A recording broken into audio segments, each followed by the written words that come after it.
I have always been guilty of over-explaining things, and I never really knew why I do that until I started, seeing other people talk about over-explaining on TikTok specifically.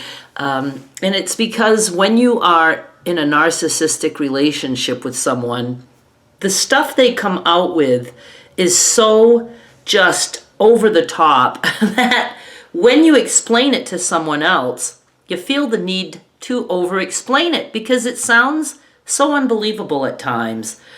And I thought, yeah, I do that. And when you are used to over-explaining something, it just spills over into your everyday life. For instance, if I'm doing a crochet stitch for a video or something, I might explain it 2 or 3 different ways because I want to make sure I get my point across. Or I might explain it just one way, but repeat myself 3 times, and it's like, I have to stop doing that. And the people that I watch, specifically about narcissism, they say, tell your truth, tell it once, forget about it. People are either going to believe you or not. I'd like to think that my audience believes me. And if not, there's nothing I can do to change that, not even if I explain it 10 different ways, 10 different times.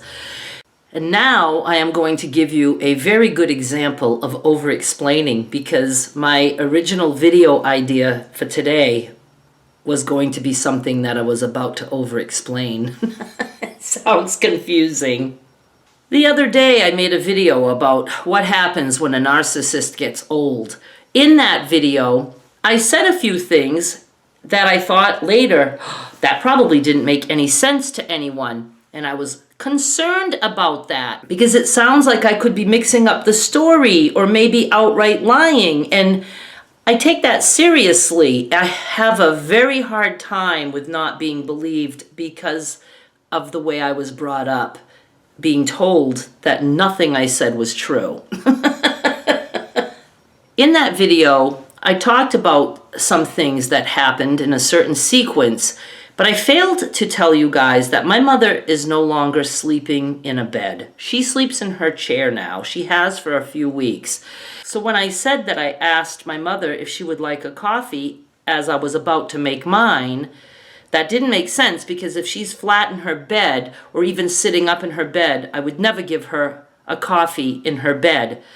The other thing is I said that she took her shirt off and it was on the floor. Again, she wouldn't be able to do that if she was in her bed. She just would not be able to be in a position to take off her shirt. In her chair, she can do that. Now, see, these are things that worried me. You didn't need to know all that information. I could have just left my story as is and not worry that people are going to think, hey, that didn't make sense. How did her mother take that shirt off? Why would she offer her coffee if she's in bed? I don't even think anybody noticed that, but yet it bothered me. So I am going to try hard to stop over-explaining, especially about things that don't matter.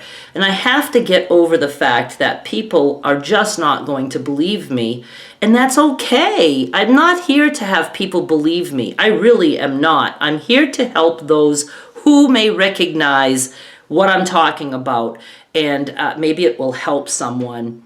But I also don't like to come across as someone who might be lying. It's really important to me that people understand that I'm not.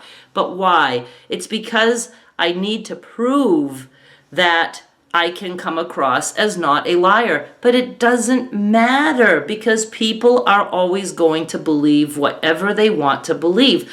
I can't prove that to anyone. And I'm just going to try to be really comfortable with saying something, saying it once, not over-explaining it, and just going on my merry way. The only person that I have to answer to is myself. And if I'm comfortable with what I'm saying, that's all that matters. And that's really all that matters if you're telling your story to someone too. Tell your story, don't worry about it after, and don't let it keep you up at night.